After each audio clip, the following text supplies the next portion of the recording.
Les mercenaires de Wagner jettent l'éponge. Et ça là, ce n'est pas moi qui le dis. C'est leur site officiel qui le dit. Et on va écouter ce message vocal ici ensemble.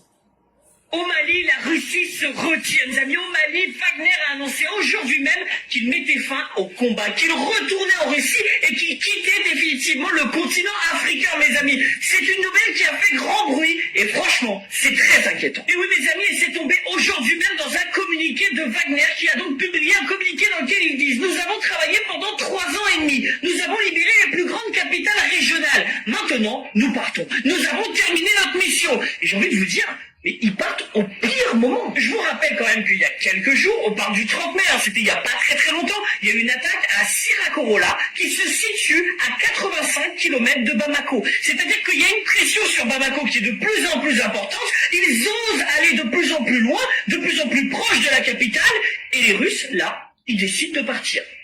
C'est super inquiétant. En transition, mes amis, vous le savez, ici, on fait de la politique engagée, de la géopolitique qui dit les choses, qui défend la souveraineté des États et qui, parfois, doit aussi critiquer, par exemple, la Russie. Là, je trouve que le choix de la Russie, il est très problématique, mes amis, pour la souveraineté du Mali. Ce que je vous demande simplement en échange, c'est de cliquer ici sur la petite croix rouge pour me soutenir, de partager la vidéo, de mettre un cœur et pourquoi pas un commentaire. Est-ce que vous pensez que le départ de Wagner met en péril la souveraineté du Mali? Parce qu'en plus de ça, mes amis, ces derniers jours, il y a aussi eu des attaques tout près de Bamako, à Mahou, à Tessit. Il y a eu des attaques à peu près partout dans le pays. Donc quand les Russes se barrent en disant « bah c'est bon, on a fait le taf », t'as envie de leur dire « bah non, pas du tout en fait ». Je me demande s'il n'y a pas des tensions avec la Russie depuis quelque temps entre le Mali et la Russie. Pourquoi? Parce qu'ils ont aussi refusé de vendre des aéronefs au Mali il y a quelque temps. Alors peut-être que c'est pour des questions financières. Ok, c'est possible. Simplement, c'est inquiétant de voir Wagner se barrer maintenant. Parce que c'est maintenant dont ils en ont le plus besoin. Je pense qu'aujourd'hui, on va commencer à voir qui est du côté du Mali, qui est du côté de l'unité du Mali et du peuple malien, et qui, en fait, était là simplement pour les ressources naturelles. On verra ça, mes amis. Bon courage à ceux qui vont survivre et vivre l'Afrique libre et souveraine. Et donc, ce que vous venez d'entendre, ce n'est pas ma voix. C'est quelqu'un d'autre qui nous rapporte ce que tout le monde sait. Wagner dit, après 4 ans passés au Mali, là, que eux, ils ont réussi leur mission. C'est comme un malade qui va à l'hôpital. Le malade n'est pas guéri, mais le médecin dit, va à la maison, tu es guéri. Le malade dit, je ne me sens pas bien d'air. Le médecin dit au malade, je t'ai dit, il faut partir. C'est moi qui dis, tu es guéri. C'est ce que Wagner a fait aux Maliens. Ils disent que le Mali se porte bien maintenant. Que eux là, et les Wagners, eux ils ont libéré toutes les grandes capitales du Mali. Qu'ils ont tué tous les chefs djihadistes. Et que le Mali maintenant là, est sous le contrôle des 5 voyous de Kati. Bon, ce qui a été dit là-haut, c'est pas moi, hein. C'est pas ce que vous avez entendu là. Hein. Mais regardez la multiplication des attaques. Même hier, qui était la fête musulmane, à Bamako, là, il y avait couvre-feu là-bas. Il y a des quartiers qui avaient été interdits parce que Bamako est infiltré. Et c'est en ce moment-là maintenant que Wagner dit que eux là, eux ils ont fini leur travail. Mais c'est quel travail ils ont fini? Parce que ce qu'ils disent qu'ils ont fini là, ils n'ont même pas fait. Parce qu'aujourd'hui, demandez aux Maliens, au moment d'Ibeka, au moment où les civils étaient là, et puis aujourd'hui, là, laquelle des deux périodes est la plus sécurisée? Ils vont vous dire, au moment d'Ibeka, là, l'aéroport n'a jamais été attaqué. Les djihadistes ne sont pas venus s'amuser puis quitter. Ils vont te dire que ce qu'on n'avait jamais vu avec les civils, là, on voit ça aujourd'hui avec les soi-disant militaires qui étaient formés pour ce boulot-là, mais qui n'arrivent pas à le faire. Bon, maintenant que Wagner dit qu'ils ont fini leur travail, donc ça veut dire que le Mali n'était pas souverain. Parce que quand tu es souverain là, tu ne prends pas une armée de mercenaires pour te protéger. Maintenant que ce groupe paramilitaire constitué de mercenaires quitte le Mali maintenant, c'est hier vendredi 5 juin 2025, c'est sur leur site qu'ils ont annoncé ça, leur site Telegram qu'ils ont annoncé. Après, ça a été confirmé par le canal d'information russe qu'on appelle Sputnik News. Mais aujourd'hui là, tout le monde sait que le Mali est non seulement plongé dans une guerre civile, mais dans une guerre djihadiste, dans une instabilité politique et dans un désordre économique. Je viens de vous citer 4 choses. Guerre civile, Les Peuls aujourd'hui se sentent victimes. Les Dogons, même chose. Je vous prends des exemples clairs. Aujourd'hui, allez demander à Youssouf Toloba, le chef des Dogons, est-ce qu'il n'a pas été trahi par les Maliens? Est-ce qu'aujourd'hui il n'est pas recherché? Ils sont en train de le rechercher pour le remettre aux djihadistes. L'armée du Mali veut livrer Youssouf Toloba. Les Peuls là, il y a des djihadistes, hein, mais la grande majorité, les gens font l'amalgame pour les confondre avec Amadou Koufa. Et ça fait qu'aujourd'hui, il y a la guerre civile. Les Peuls sont massacrés. La même chose se passe avec les Touaregs. Il y a l'instabilité politique. Un pays, on n'organise pas élection. Un pays, on dit les partis politiques ne doivent plus exister. Ils ont pris une loi pour interdire ça. Tu parles, tu disparais. Il ne faut plus que les gens vont réfléchir. Aujourd'hui, ils se sont coupés du monde entier. Aucun partenaire sérieux. C'est ça qui a créé l'instabilité politique.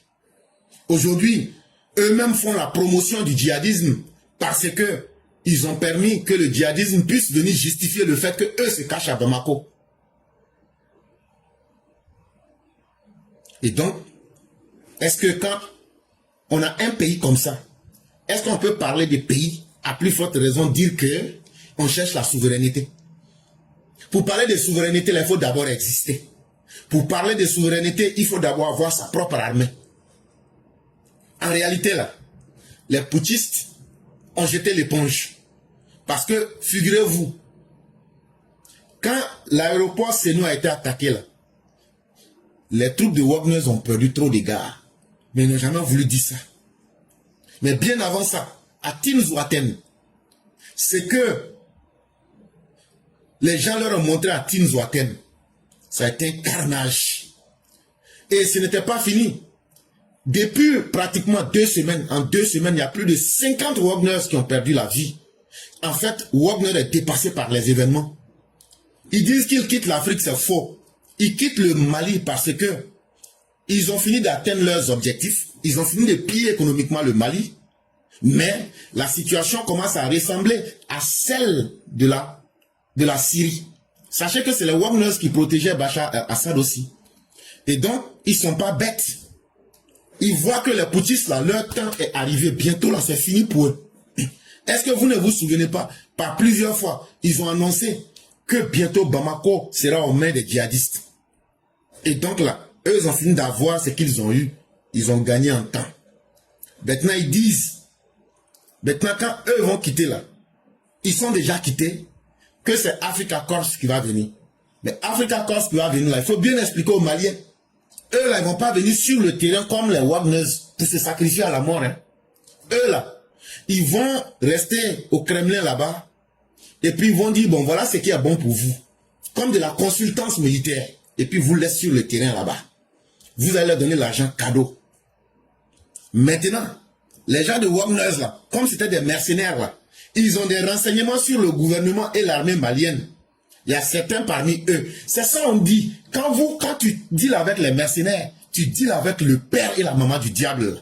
Maintenant, certains parmi eux vont dealer avec les groupes djihadistes et les groupes terroristes pour vendre des informations sur l'armée malienne et le pouvoir malien. Moi, je vous ai dit, c'est que les gens, de l'information, là, tout le monde peut donner, mais tout le monde ne peut pas analyser. Hein. Et c'est ça qui fait la différence entre nous et les autres. Donc, les Wagners, là, comme c'est des mercenaires, le mercenaire n'a pas de dignité, n'a pas de loi, n'a pas de foi. Ils vont se retourner contre l'armée malienne. C'est qu'ils ont vu quand ils étaient avec les FAMA, les forces armées du Mali. Ils vont revendre ces mêmes services, ces mêmes informations avec l'argent parce que eux là, ce qui les intéresse, c'est l'argent. Ils vont retourner toutes les informations accumulées qu'ils vont vendre aux groupes djihadistes, aux groupes terroristes ou même aux groupes sécessionnistes. Et ça ne fera que rendre encore la tâche plus difficile aux Maliens. Mais pourquoi Wagner a jeté l'éponge? C'est ces informations-là que moi je vous donne. Il y a 3 grandes raisons. Wagner ne s'est pas retrouvé au Mali par hasard. Ce sont les 5 putschistes de Kati qui les ont amenés là-bas. Quand ils ont fait venir Wagner là, Ce que Wagner a montré aux populations maliennes, actuellement là, il y a des dossiers même de crimes contre l'humanité. Et tout ça, c'est des choses qu'on met à côté. Pourquoi les Wagners sont arrivés au Mali? La première raison, c'est parce que l'armée des putschistes coagulés de Kati, les 5 voyous de Kati là, eux là, ils ont fait coup d'état. Eux là, eux n'ont pas fait coup d'état pour aller se donner à la mort au front. Donc, ils ont cultivé une culture de la peur d'aller mourir au front. Depuis que eux sont venus au pouvoir, c'est comme des médecins qui ont peur d'exercer leur boulot parce qu'ils ne veulent pas que les malades les contaminent. Depuis quand tu as vu un médecin dire, moi, je suis devenu médecin, mais mon problème là, je ne veux pas avoir de contact avec les malades parce que je ne veux pas être contaminé. C'est la même chose que les putschistes sont en train de faire. Non, nous on a fait une formation militaire et on était tellement forts même qu'on a fait coup d'état. On est là aujourd'hui, mais nous là, nous on ne va pas aller mourir au front pour vous les mabouliens là. Et quand on leur demande pourquoi, ils disent mais c'est normal. La guerre du Mali là, depuis les débuts la fin 1963 pour rentrer dans le début 1964 jusqu'à aujourd'hui en 2025 là, la rébellion du Nord là existe. Moussa Traoré a fait les fatigués. Ils ont fait toute forme, mais ça est là. Donc, entre eux là-bas ils disent, c'est pas aujourd'hui eux les femmes, eux vont aller se sacrifier pour jouer les héros, alors que eux ils ont fait un coup d'état pour pouvoir bien vivre. Et donc, c'est la raison pour laquelle ils ont appelé Wagners. Mais quand ils ont appelé Wagners, dès la fin de l'année 2021, c'était pour utiliser les Wagners là comme un bouclier, comme un barrage, afin que eux, ils puissent bomber leur torse devant les populations de Bamako pour dire, nous sommes garçons, et voilà, on va donner des faux espoirs qu'ils sont en train de reconquérir le Mali à travers des slogans populistes. Comme par exemple, l'armée monte en puissance, alors que les échecs militaires sur le terrain sont devenus la norme et sont alignés de jour en jour, d'heure en heure. Et dans leur stratégie, les Wagners vont prendre des gens comme Boubou Poubelle, ils racontent des sornettes, tout ça pour distraire les gens, pour qu'ils entendent ce qu'ils ont envie d'entendre. Mais aujourd'hui, là, la réalité a mangé leur vie, jusqu'à même là. Aujourd'hui, ce qui devrait être le bouclier de protection dit que eux-mêmes là, ils ont jeté l'éponge et fui. Si ils avaient pu conquérir des terrains, si la présence des Wagners avait été un succès, aujourd'hui, l'armée malienne ou bien les Wagners ne seraient pas eux-mêmes obligés de faire les éloges de leur travail. Ce sont les populations qui allaient dire vraiment on est libre aujourd'hui. Et encore ce qui est pire, c'est que l'armée malienne est devenue le supermarché où les djihadistes vont se fournir en armement de tout type chaque jour à travers des attaques des poudrières des camps de l'armée malienne. Chose assez bizarre quand même. Qui finance les djihadistes? C'est l'armée malienne. Qui leur donne les armements? C'est l'armée malienne. À travers des soi-disant opérations d'attaque de camps, les djihadistes vont, ils prennent des armes comme dans un supermarché sans même payer la facture. En même temps, ce même gouvernement deal avec des groupes djihadistes qu'ils payent par mois. Ils payent aussi les Wagners. Mais ils sont incapables. Parce que c'est ça le drame de l'illégalité. Quand tu rentres dans ce qui n'est pas clair là, au début tu penses que c'est toi qui contrôles la situation. Mais après c'est la situation qui te contrôle dans tous les sens. Donc ça fait que tous ceux qui pouvaient les aider, comme ils se sont retirés et puis ils se sont laissés maintenant dans la main maintenant des bandits. Hier encore, hier 6 juin 2025, là, les Turcs disent qu'ils ne vont même plus vendre que parce que eux là, les drones qu'ils ont pris pour aider l'armée malienne là, les munitions des drones là, quand tu payes un drone là, c'est bien. Quand tu montres aux gens et puis tu appelles Boubou Poubelle de venir faire du vuvuzela, c'est bien. Mais les drones là, demandez-vous chers Maliens, pourquoi les drones là sont là, mais les drones là ne vont pas pour frapper là où ça doit. Parce que les drones là, il faut les armer, il faut mettre des bombes dedans. Depuis 3 mois, vous dites que vous avez payé des drones, mais ces drones-là ne font pas le travail parce qu'il n'y a plus d'argent pour payer les munitions des drones. Donc hier, 6 juin 2025, là, à travers l'agence Reuters, les Turcs, qui étaient les derniers à vous aider, là, ils disent, 1, on ne vous donne plus encore de munitions. De 2, même les armes légères qu'on vous vendait, avec les équipements lourds qu'on vous vendait là, on ne va même plus vous vendre ça. Pourquoi? Parce qu'on a constaté que tous ces armements-là finissent entre les mains des armées djihadistes. Donc, vous êtes devenu un supermarché du djihadisme. Et ça, nous, on ne peut pas accepter ça. Ça, c'est la première raison qui a fait que ils ont fait venir Wagner. La deuxième raison qui a fait que les putschistes coagulés de Bamako ont fait venir Wagner, c'est pour créer des troubles dans les dépenses militaires et demeurer dans la non-transparence. Et j'explique. Je vais donner 2 exemples. Quand les putschistes la font leur coup en août 2020 et qu'ils viennent, quel type d'argument ils n'ont pas donné pour montrer qu'en 6 mois là, eux vont reconquérir le Mali et transformer le monde. On dit, le maçon là, c'est quand on le met en bas du mur là, et puis il fait le mur là, au fur et à mesure qu'il évolue là, c'est là on va voir s'il est fort ou pas.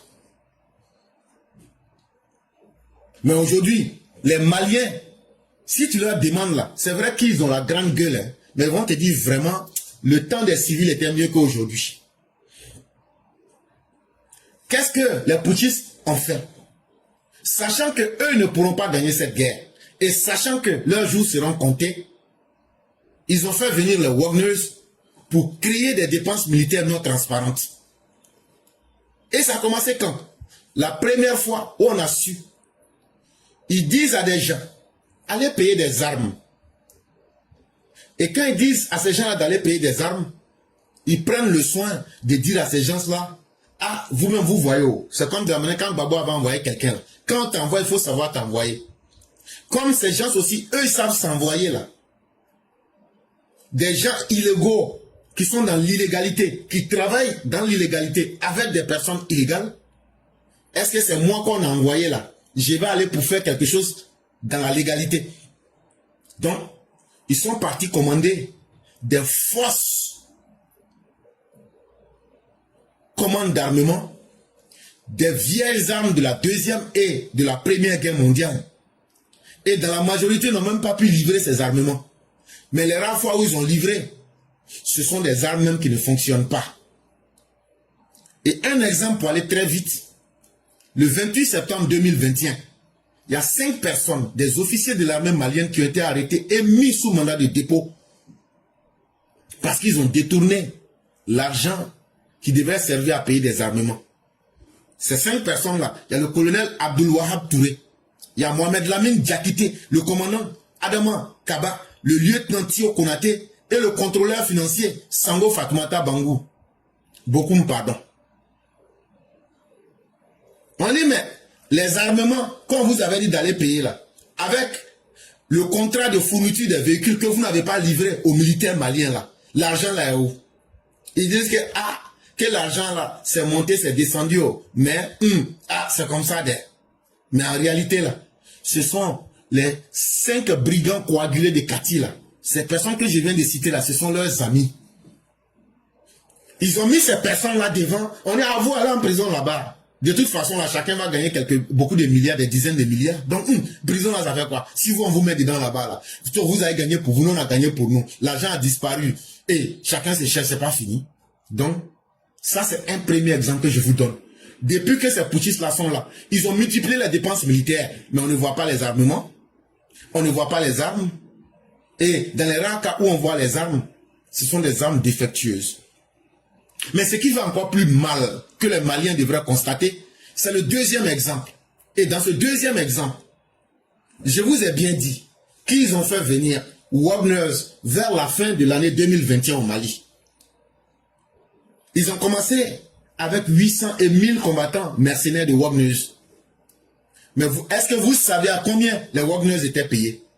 Le deal qui était entre eux et puis les 5 voyous de Kati ils étaient payés à 10 milliards 800 millions. Pardon, 10 millions 800 millions, 10 millions 800 000 francs, 800 000 dollars. Vous savez, nous, on n'est pas riches.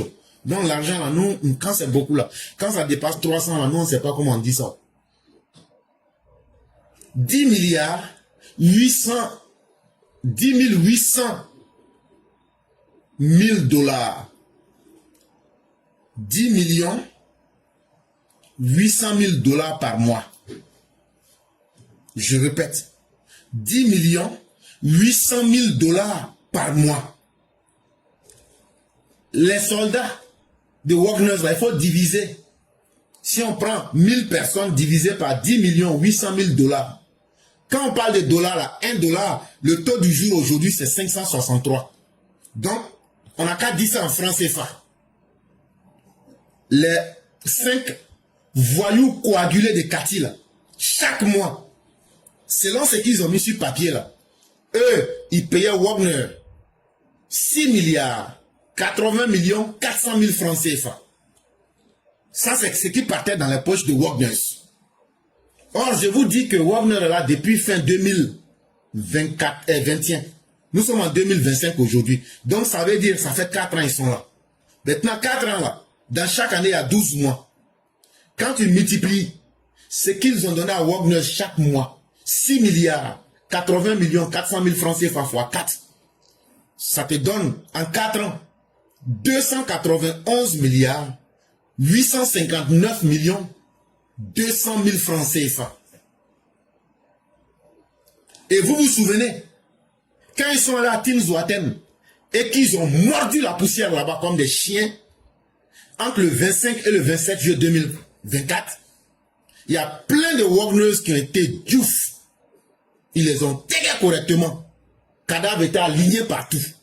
Plus de 200 Wagners tués ce jour-là. Vous savez combien ça a coûté à l'État malien?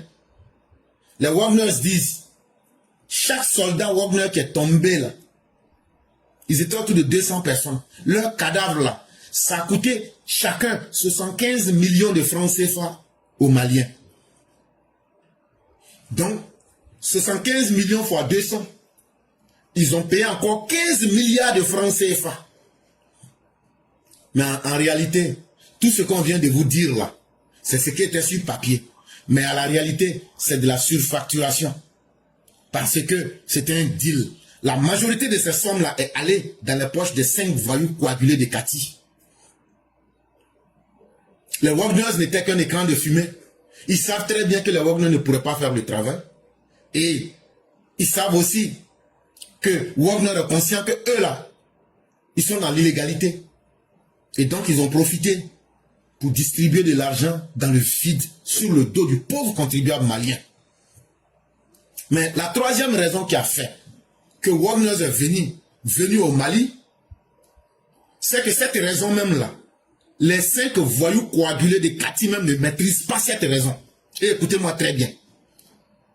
Vous entendez parler souvent des BRICS.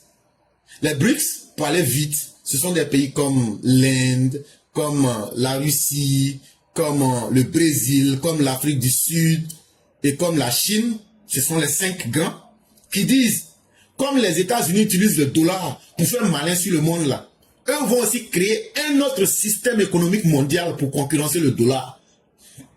C'est ça qu'on appelle les BRICS. Quand dans cette vie-là, tu utilises ton ignorance comme un argument là, tout le monde va se foutre de toi. Wagner vient au Mali pour piller systématiquement les ressources afin de constituer les réserves en or des BRICS. Ah, vous n'avez pas dit que c'est le Mali qui est la terre de Moussa Kankou, que au Mali là, l'or pousse. Et aussi ils disent comme c'est comme ça là. Est-ce qu'il n'y a pas un coin où il y a des gens qui sont suffisamment bêtes? On va venir enlever assez d'or. Je dis bien assez d'or. Et maintenant, on va prendre ces ors-là pour constituer une réserve en or en faveur des BRICS. Et on va voir si on peut créer un nouveau système financier pour contrecarrer le dollar dans le monde. Et malheureusement, chers Maliens, si vous aviez de l'or, c'est bien, hein? Mais c'est votre or qu'ils ont enlevé là. Maintenant qu'ils ont fini d'enlever là. Et puis ils ont été payés encore pour enlever. Sans vous rendre compte dans l'illégalité là. Ils ont atteint leurs objectifs. Ils disent maintenant,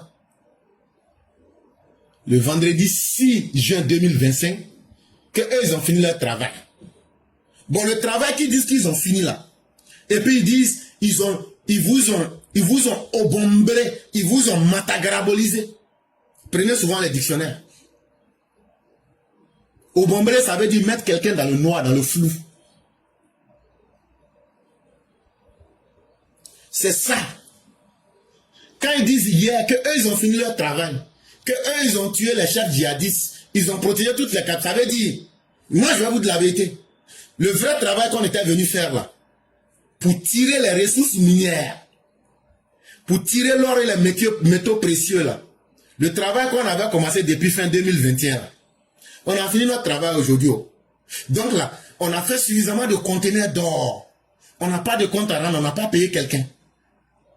Parce que, soi-disant, quand on était en train de lutter là, partout on était en train d'enlever vos ors. On a fini d'enlever ça complètement maintenant. Ah, non, on ne va pas mourir pour vous. Donc nous, on s'en va chez nous.